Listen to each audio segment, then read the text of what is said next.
और अब महामहिम राष्ट्रपति द्रौपदी मुर्मू द्वारा गणतंत्र दिवस की पूर्व संध्या पर अभिभाषण सुनवाएंगे आपको। 75 साल का समय पलक झपकने जैसा होता है, लेकिन मेरी विचार से भारत के पिछले 75 वर्षों के संदर्भ में ऐसे बिल्कुल नहीं कहा जा सकता है।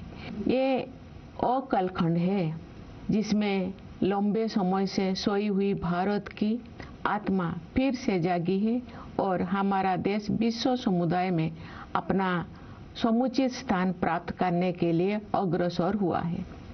विश्व के प्राचीनतम सभ्यताओं में शामिल भारत को ज्ञान और विवेक का उद्गम माना जाता था, लेकिन भारत को एक अंधकारमय दौर से गुजरना पड़ा।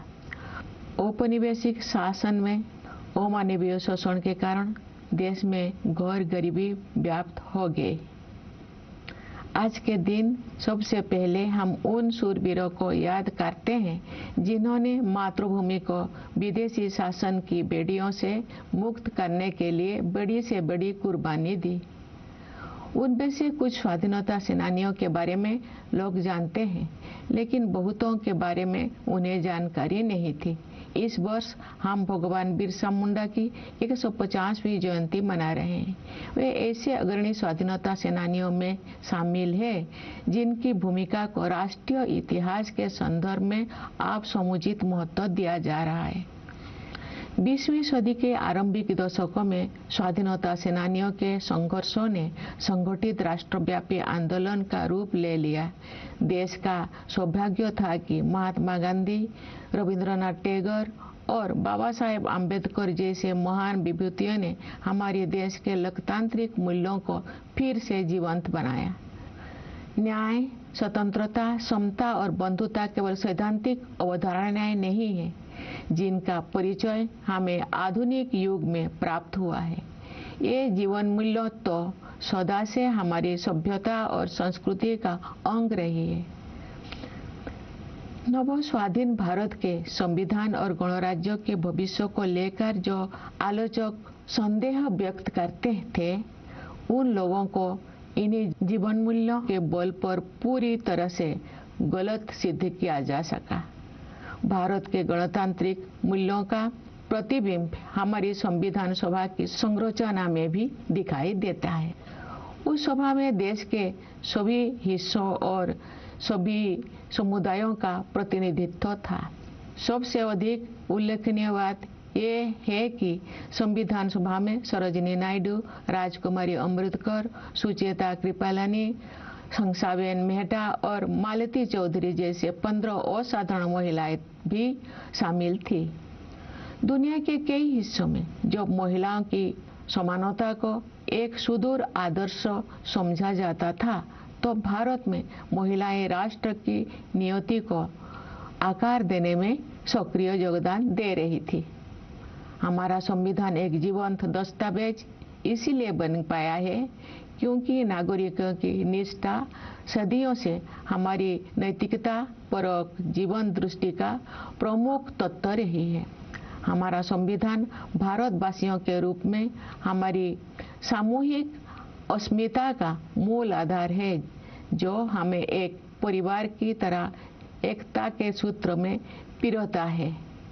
पिछले 75 वर्षों से संविधान ने हमारी प्रगति का मार्ग प्रशस्त किया है। आज के दिन हम संविधान सभा के प्रारूप समिति के अध्यक्ष डॉक्टर भीमराव अंबेडकर, सभा के अन्य प्रतिष्ठित सदस्यों, संविधान के निर्माण से जुड़े विभिन्न अधिकारियों और ऐसे अन्य लोगों के प्रति अपनी कृतज्ञता व्यक्त करते हैं जिनके कठिन परिश्रमों के फलस्वरूप हमें ये विलक्षण ग्रंथ प्राप्त हुआ। प्यारे देशवासियों, संविधान लागू होने के बाद के ये 75 वर्ष हमारे युवा गणतंत्र की सर्वांगीण प्रगति के साक्षी है। स्वाधीनता के समय और उसके बाद भी देश के बड़े हिस्सों में घोर गरीबी और भूखमरी की स्थिति बनी हुई थी, लेकिन हमारा आत्मविश्वास कभी डिगा नहीं।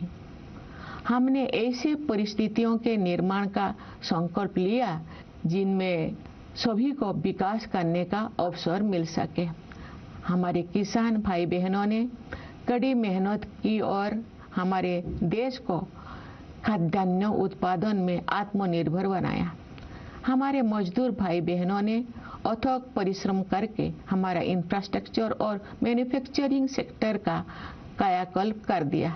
उनके शानदार प्रदर्शन के बल पर आज भारतीय अर्थव्यवस्था विश्व के आर्थिक परिदृश्य को प्रभावित कर रही है। आज का भारत अंतर्राष्ट्रीय मंच पर नेतृत्व की स्थिति हासिल कर रहा है। संविधान में निर्धारित रूपरेखा के बिना ये व्यापक परिवर्तन संभव नहीं हो सकता था। हाल के वर्षों में आर्थिक विकास की दर लगातार ऊंची रही है, जिससे हमारे युवाओं के लिए रोजगार के अवसर पैदा हुई है। किसानों और मजदूरों के हाथों में अधिक पैसा आया है तथा बड़ी संख्या में लोगों को गरीबी से बाहर निकाला गया है। साहसिक और दूरदर्शी आर्थिक सुधारों के बल पर आने वाले वर्षों में प्रगति की ये रफ्तार बनी रहेगी। समावेशी विकास हमारी प्रगति की आधारशिला है, जिससे विकास का लाभ व्यापक स्तर पर अधिक से अधिक देशवासियों तक पहुंचता है। सरकार द्वारा वित्तीय समावेशन को सर्वोच्च प्राथमिकता दी जा रही है। इसलिए प्रधानमंत्री जन धन योजना, प्रधानमंत्री जीवन ज्योति बीमा योजना, प्रधानमंत्री सुरक्षा बीमा योजना, मुद्रा योजना, स्टैंड अप इंडिया और अटल पेंशन योजना जैसी वित्तीय समर्थन योजनाओं का विस्तार किया गया है, ताकि अधिक से अधिक लोगों तक विभिन्न प्रकार की वित्तीय सहायता पहुंचाए जा सके। ये भी एक बहुत महत्वपूर्ण बदलाव है कि सरकार ने जन कल्याण को नई परिभाषा दी है, जिसके अनुसार आवास और पेयजल जैसी बुनियादी जरूरतों को अधिकार माना गया है। वंचित वर्गों के लिए, विशेष रूप से अनुसूचित जातियों, अनुसूचित जनजातियों तथा अन्य पिछड़े वर्गों की सहायता के लिए सभी प्रयास किए जा रहे हैं। अनुसूचित जातियों के युवाओं के लिए प्री मैट्रिक और पोस्ट मैट्रिक छात्रवृत्तियां, राष्ट्रीय फेलोशिप, विदेशी छात्रवृत्तियां, छात्रावास और कोचिंग सुविधाएं दी जा रही है। प्रधानमंत्री अनुसूचित जाति अभ्युदय योजना द्वारा रोजगार और आमदनी के अवसर उत्पन्न करके अनुसूचित जातियों के लोगों की गरीबी को तेजी से कम किया जा रहा है। अनुसूचित जनजाति समुदायों के सामाजिक एवं आर्थिक विकास के लिए विशेष योजनाएं बनाई गई है, जिनमें धरती आबा जनजातीय ग्राम उत्कर्ष अभियान और प्रधानमंत्री जनजातीय आदिवासी न्याय महाअभियान PM जनमन शामिल है। विमुक्त, घुमंतु और अर्ध घुमंतु समुदाय के लिए विकास एवं कल्याण बोर्ड का गठन किया गया है। पिछले एक दशक में सड़कों और रेल मार्ग, बंदरगाह और लॉजिस्टिक हब्स सहित फिजिकल इंफ्रास्ट्रक्चर के विकास पर बल दिया गया है। इससे एक ऐसा मजबूत आधार विकसित हो गया है जो आने वाले दशकों में विकास को संबल प्रदान करेगा। सरकार ने वित्त के क्षेत्र में जिस तरह से प्रौद्योगिकी का उपयोग किया है, वो एक मिसाल है। डिजिटल भुगतान को विभिन्न विकल्पों के साथ साथ प्रत्यक्ष लाभ हस्तांतरण की प्रणाली ने समावेशन को बढ़ावा दिया है, जिससे बड़ी संख्या में लोगों को फॉर्मल सिस्टम में शामिल किया जा सका है। इसके कारण सिस्टम में अभूतपूर्व पारदर्शिता भी आई है। इस प्रक्रिया में कुछ वर्षों के दौरान ही हमने एक ऐसा मजबूत डिजिटल पब्लिक इंफ्रास्ट्रक्चर विकसित कर लिया है जो विश्व की श्रेष्ठतम संरचनाओं में से एक है। इंसॉल्वेंसी एंड बैंकरप्सी कोड जैसा साहसिक उपायों के परिणाम स्वरूप बैंकिंग व्यवस्था अब अच्छी स्थिति में आ गई है। इससे शेड्यूल्ड कमर्शियल बैंकों की नॉन परफॉर्मिंग एसेट्स में काफी कमी आई है। प्यारे देशवासियों, वर्ष 1947 में हमने स्वाधीनता प्राप्त कर ली थी, लेकिन औपनिवेशिक मानसिकता के कई अवशेष लंबे समय तक विद्यमान रहे। हाल के दौर में उस मानसिकता को बदलने के ठोस प्रयास हमें दिखाई दे रही है। ऐसे प्रयासों में Indian penal code, criminal procedure code और इंडियन एविडेंस एक्ट के स्थान पर भारतीय न्याय संहिता, भारतीय नागरिक सुरक्षा संहिता और भारतीय साक्ष्य अधिनियम को लागू करने का निर्णय सर्वाधिक उल्लेखनीय है।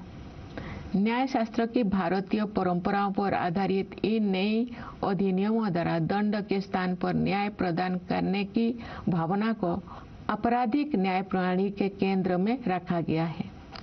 इसके अलावा इन नए कानूनों में महिलाओं और बच्चों के विरुद्ध अपराधों पर काबू पाने को सर्वोच्च प्राथमिकता दी गई है।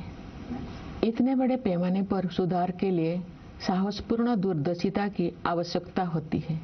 देश में चुनाव को एक साथ संपन्न कराने के लिए संसद में पेश किया गया विधेयक एक और ऐसा प्रयास है जिसके द्वारा सुशासन को नए आयाम दिया जा सकते हैं। एक राष्ट्र एक चुनाव की व्यवस्था से शासन में निरंतरता को बढ़ावा मिल सकता है। नीति निर्धारण से जुड़े निष्क्रियता समाप्त की जा सकती है।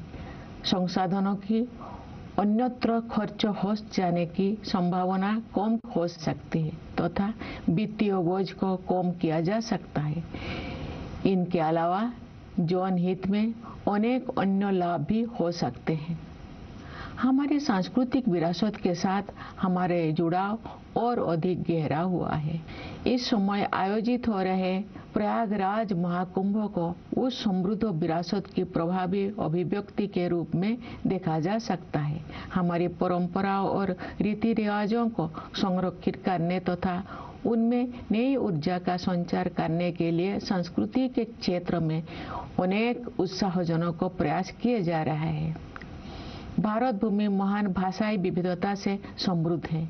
इस समृद्धि को संरक्षित करने तथा इस और परंपरा को आगे बढ़ाने के लिए सरकार ने असमिया, बांग्ला, मराठी, पाली और प्राकृत को शास्त्रीय भाषाओं के रूप में मान्यता प्रदान की है।